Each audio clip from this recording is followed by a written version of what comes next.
एक छोटे से गांव में वीर रहता था। वीर बहुत ही अमीर व्यक्ति था, लेकिन वीर ने एक गरीब लड़की इमली से शादी की थी।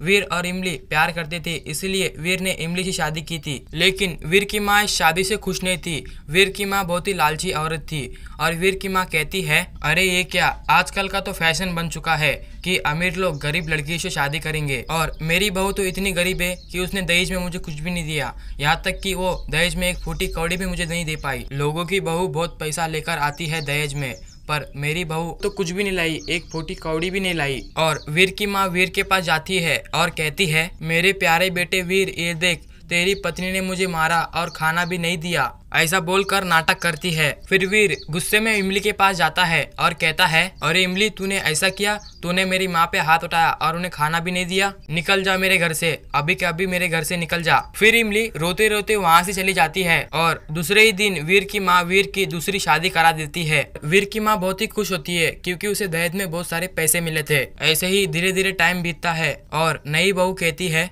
अरे सासू जी, आप रसोई कर दीजिए ना, मैंने अपने मायके में कभी रसोई नहीं बनाई है। सासू जी, एक काम कर दीजिए, ये सारे काम मुझसे नहीं होते हैं। और ऐसे ही वीर की माँ सब करने लगी और वीर की माँ को पछतावा होने लगा कि मेरी पहली बहू इमली बहुत ही अच्छी थी, वो मुझे अपने हाथों से खाना बनाकर खिलाती थी, फिर भी मैंने ऐसा किया, मैं कितनी बुरी हूँ। और वीर की माँ कहती है नई बहू से, अरे निकल जा तू यहाँ से, मुझे तेरे पैसे नहीं चाहिए, जा तो अपने पापा के पास, चली जा यहाँ से। फिर वीर की माँ इमली को वापस अपने घर लेकर आती है और उससे कहती है, मेरी प्यारी बहू, मुझे माफ कर दे, मुझे पता नहीं था तू इतनी अच्छी है, मुझे आज ही मालूम पड़ा। फिर इमली भी अपनी सास को माफ कर देती है। फिर वह तीनों खुशी खुशी रहने लगते हैं।